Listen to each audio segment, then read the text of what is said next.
최고차 항의 개수가 1이고 다음 조건을 만족시키는 3차함수 fx의 극대값을 an이라고 하는데 이 조건을 만족시킨대요. 자, 여러분 어떤 생각이 듭니까? 우선은 fx를 찾아야 되겠죠. fx를 찾아서 그 극대값을 an이라고 해야 되고 이 an이 자연수가 되도록 하는 n의 최소값을 찾아야 돼요. 자, 순서를 생각합시다. fx를 찾고 그 다음에 an을 찾고 그 an이 자연수가 되어야 된다는 거예요. fx를 찾기 위해서 이 조건을 이용을 해야 됩니다. 머릿속에는 fx가 뭐라는 거, 3차 함수라는 것이 들어있어야 되고요. 가조건을 보는 순간 여러분은 무엇이 떠올라야 됩니까?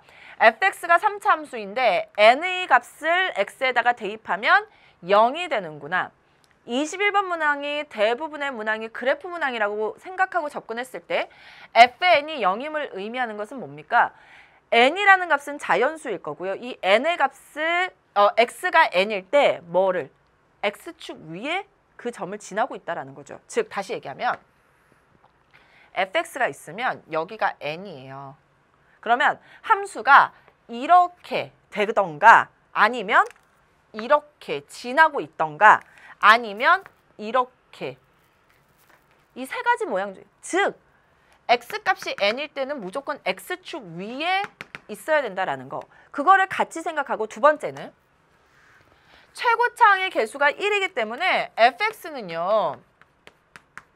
최고차 항의 개수가 1이기 때문에 앞에 개수가 뭐 2, 3 이런 게 붙지 않기 때문에 생각보다 쉽게 접근할 수 있고 n의 값을 대입했을 때 0이라는 말은 이 값은 x 빼기 n과 뭐의 곱으로 항상 표현이 된다라는 거. 이 두 가지 정도는 여러분이 알고 있어야 됩니다. n을 대입해 보세요. n 빼기 n 0이죠. 그래서 0이 된다고요. 그리고 머릿속에 같이 그래프가 x가 n일 때 x축과 만나야 된다라는 거. 그것을 같이 생각하고 다음으로 갈게요. 모든 실수 x에 대하여 x 플러스 n 곱하기 fx가 0보다 크거나 같대요. 자, 함수의 그래프에 관한 얘기들이 자주 등장하는데요. 어떤 함수의 그래프가 0보다 크거나 같다라는 말, 앞에 지금 뭐가 있습니까? 모든 실수 x라는 말이 있습니다. 이 말의 의미는 모든 실수 x에 대하여 이 전체 몽땅이 x축 위에 있거나 만나도 되는데 내려오면 안 돼요. 그쵸? 그런데 선생님이 아까 총평, 분석할 때 이런 얘기를 했습니다. 이 문제는 철저하게 몇 차 함수에 대한 문제입니까? 3차 함수 fx에 대한 문제입니다. 그러면 이 x 플러스 n이 앞에 곱해지면 그래프에 대한 문제로 풀기가 해결하기가 힘들어져요. 그쵸? 그렇다는 말은 x 플러스 n을 없앤 다음에 fx에 대해서 문제를 해결해야 된다라고 접근하셔야 된다고요. 철저하게 목표를 정확하게 잡으셔야 됩니다. fx가 목표라고요. 그럼 x 플러스 n이 사라져야 된다고요. x 플러스 n이 사라지려면 x 플러스 n에 뭐가 중요해요? 부호가 중요하죠. 왜? 뭐니까? 부등식이니까. 그러면 x 플러스 n의 부호를 결정하려면 x의 값이 마이너스 n보다 클 때와 마이너스 n보다 작을 때로 나눠서 문제를 해결해야 된다라는 생각까지 가야 된다는 거죠. 왜 마이너스 n이에요? x의 값이 마이너스 n보다 커요. 마이너스 n일 때가 0이니까 마이너스 n보다 커요. 그러면 양수죠. 양수를 양변에 나눠도 부등호 방향은 바뀌지 않는다고요. x값이 마이너스 n보다 작아져요. 마이너스 n보다 작아진다면 x 플러스 n은 음수겠죠. 음수의 값을 양변에 나눠요. 그럼 부등호 방향이 바뀐다고요. 여기까지 이해되셨어요? 그렇게 한 다음에 fx를 기준으로 문제를 해결하셔야 된다라는 겁니다. 자, 그러면 x 플러스 n의 부호, 즉 x 플러스 n이 0보다 크거나 같을 때, 즉 x가 마이너스 n보다 크거나 같을 때는 fx가 양변에 나눠줘도 부등호 방향이 바뀌지 않으니까 0보다 크거나 같아지고요. 두 번째, x 플러스 n이 0보다 작을 때, 등호 들어가도 상관없습니다. 작을 때는 x가 마이너스 n보다 작다라는 뜻이겠죠? 0일 때를 뺍시다. x가 마이너스 n일 때는 선생님이 다시 설명을 할게요. 이것도 빼고 설명할게요. 자, 0일 때 0으로 나눌 수가 없으니까. 자, 그러면 fx는 0보다 작은 값을 나눴으니까 0보다 작거나 같아집니다. 아셨죠? 자, x가 만약에 마이너스 n이라고 해볼게요. 마이너스 n이라고 하면 여기가 뭐가 됩니까? 지금 마이너스 n은 0이 되잖아요. 그러면은 fx는 자동으로 자연스럽게 그냥 항상 0보다 크거나 같아지죠. 왜 0이 되니까. 그래서 의미가 없기 때문에 x가 마이너스 n일 때는 생각을 하지 않아도 좋다라는 거예요. 여기까지 이해되셨죠? 자, 그러면 기준이 뭐가 됐습니까? 이제 마이너스 n을 기준으로 한번 생각을 해보자고요. 자, 여기 y축도 있을 거고요. 원점도 있고 x축도 있을 텐데 마이너스 n을 기준으로 마이너스 n보다 클 때는 fx가 0보다 크거나 같아져야 돼요. 마이너스 n을 기준으로 마이너스 n보다 x가 클 때는 fx가 0보다 크거나 같아져야 돼요. 이 말의 의미가 뭡니까? fx 그래프가 다 x축 위에 그려지거나 x축과 만나도 되지만 내려오면 안 돼요. 여기까지 이해되셨죠? x가 마이너스 n보다 작을 때는 fx가 0보다 작거나 같대요. y는 fx의 그래프가 x축보다 아래에 있거나 만나도 되지만 위로는 절대 올라오면 안 돼요. 여기까지 이해되셨죠? 이 값을 기준으로 함수의 그래프가 여기는 x축 위에 있거나 x축과 만나도 되지만 내려오면 안 돼요. 여기에서는 올라가면 안 돼요. 치고 올라오면 안 돼요. 그런데 fx는 최고차항의 개수가 1인 양수인 3차 함수고 x-n을 인수로 갖는 그래프입니다. 선생님이 아까 뭐라 그랬어요? n일 때 무조건 이 값을 지나야 된다 그랬어요.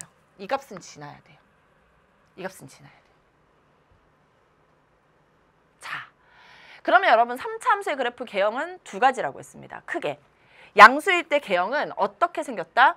이렇게 생겼거나 이렇게 생겨야 되는데 이렇게 계속 증가하는 모양일 경우에는 잘 보세요. 자, 마이너스 n을 기준으로 x축 아래에 있거나 x축과 만나도 돼요. 올라가면 안 되니까 어떤 모양? 이렇게 돼야 되겠죠. 만약에 이 모양이라면. 그런 다음에 계속 올라가죠. 그럼 여기를 지날 수 있어요? 없죠. 그러니까 이 모양은 또 안 되는 거예요. 그래서 이 모양의 그래프가 그려지는 거예요. 또는 이 문제가 이미 fx의 극대값을 물어보고 있죠. 3차 함수 fx의 극대값을 물어보고 있어요. 이러한 함수는 극대값이 있어요? 없어요. 그래서 이미 여러분은 이 문제는 3차 함수가 이렇게 생겼구나 라고 접근해야 돼요. 자, 이 그래프를 그대로 여기로 가져갈 거예요. 그런데 이 노란색 선을 기준으로 이쪽에는 위로만 그려야 되고 이쪽은 아래로만 그려야 돼요. 어떻게 돼야 될까요? 이 점과 이 점이 조금 문제가 생기잖아요. 그런데 여러분 잘 보세요. 잘 보세요. 이렇게 그리면 돼요, 안 돼요? 안 되죠. 내려와서도 안 되죠. x축보다는 위에, x축보다 아래에. 그러면 어떻게 그려질 수밖에 없습니까? 그리고 여기를 꼭 지나야 되죠. 그럼 내려오면 안 되죠. 올라가야 되겠죠. 맞습니까? 그리고 마이너스 n을 기준으로 여기는 위에, 여기는 아래니까 마이너스 n일 때는 어떻게? 0일 수밖에 없겠죠. 마이너스 n을 기준으로 위, 아래 이렇게 될 수밖에 없다는 거예요. 그렸습니다. 끝났어요. 자, 이 함수의 그래프가 y는 fx인데요. 여러분 엄청 좋죠. 선생님이 아까 3차 함수의 그래프 얘기를 할 때 반사와 통과에 대한 얘기를 했습니다.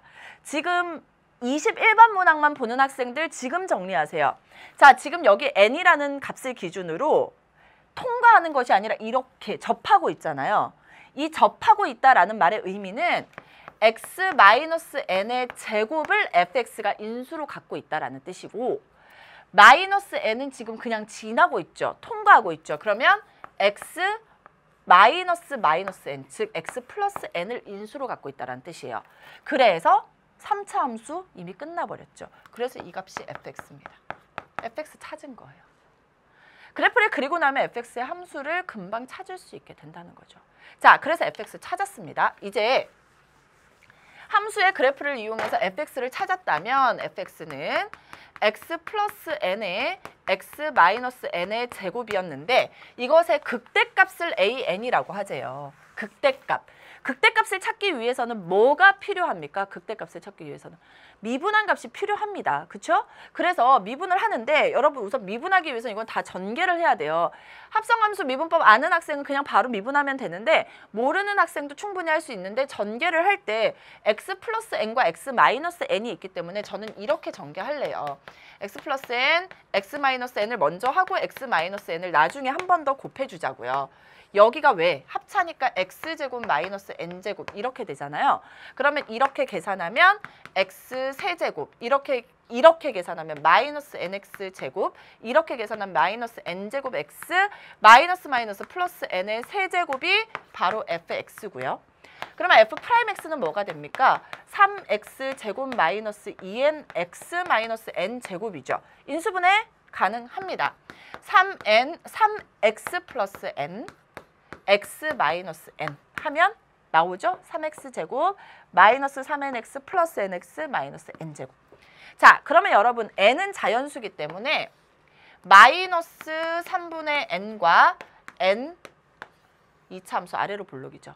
그런데 우리는 극대값이 궁금해요. 즉 플러스에서 마이너스 되는 요 값이 궁금해요. x가 얼마일 때? 마이너스 3분의 n일 때 극대값을 가지죠. 극대값은 어디에다? fx에다 대입해야 돼요. 여기다 대입해도 되고 여기다 대입해도 돼요. 여기가 훨씬 더 간단하겠죠? 즉 극대값을 an이라고 하면 an은 x 자리에 마이너스 3분의 n을 대입한 값. 마이너스 3분의 n 플러스 n. 마이너스 3분의 n 마이너스 n의 제곱을 계산해 주시면 돼요. 자, 앞부분은 얼마입니까? 3분의 2n이 되고요. 뒷부분을 잘 보면은 여기가 마이너스 3분의 4n이 되죠. 이걸 제곱하는 거예요. 그럼 마이너스 마이너스 플러스가 되고 9분의 16n 제곱이 됩니다. 따라서 39, 27 분의 32n 세제곱이 바로 극대값인데 이 극대값이 뭐가 돼야 돼요? 자연수가 되게 하는 n의 가장 작은 값을 찾으래요. 자, 분수가 곱해져 있는데 자연수가 돼야 돼요. 분모가 사라져야 되죠. 그러면 n 세제곱은 최소 얼마? 27의 배수여야 돼요. 최소값이기 때문에 최소값 찾은 거예요. 그럼 어떤 수를 세제곱해서 27? 3. 따라서 최소값 3이 나오게 되는 겁니다. 3차 함수 그래프의 개형 굉장히 중요한 것 같죠. 그래프의 개형을 파악하고 그 그래프를 보고 함수를 찾아내는 방법을 알아내셔야 됩니다. 여러분 제가 굉장히 쉽게 그러니까 빠르게 설명을 해서 여러분이 좀 당황할 수 있어요. 왜냐하면 선생님은 이미 굉장히 그래프에 대해서 공부를 많이 했기 때문에 그 그래프를 빨리빨리 찾아낼 수 있거든요. 그런 연습을 좀 많이 하셔야 되고 사실은 3차 함수 그래프라고 하지만 대부분의 문제가 최고차항의 개수가 1. 어렵게 나오더라도 양수일 거예요. 양수 모양은 이렇게 아니면 이렇게 된다는 거. 그리고 대부분의 문제는 극대와 극소에 대해서 나올 수밖에 없어요. 왜? 이 문제는 별로 의미가 없거든요. 그러니까 3차 함수 그래프가 보통은 여기에서 출제될 수 있다라는 거. 이것을 여러분이 조금만 더 빨리 파악한다면 이 그래프를 가지고 위아래로 양옆으로 좌우로 움직여 보는 거예요. 그러면 내가 원하는 모양에 가까워지잖아요. 그렇게 한 다음에 답을 찾아내시면 되는 겁니다. 그리고 x-a, x-b, x-c의 그래프의 개형과 x-a, x-b의 제곱의 그래프의 개형 정도는 그러니까 제곱이 나왔을 때 어떻게 되고 될 때 어떻게 된다 정도는 여러분이 좀 파악하면 훨씬 더 빠르게 문제를 해결할 수 있겠죠. 이런 식으로 정리를 좀 해 나가셨으면 좋겠습니다. 좀 힘들었으니까 우리 이제 머리를 조금 식힌다라는 의미로 22번으로 넘어가 보겠습니다.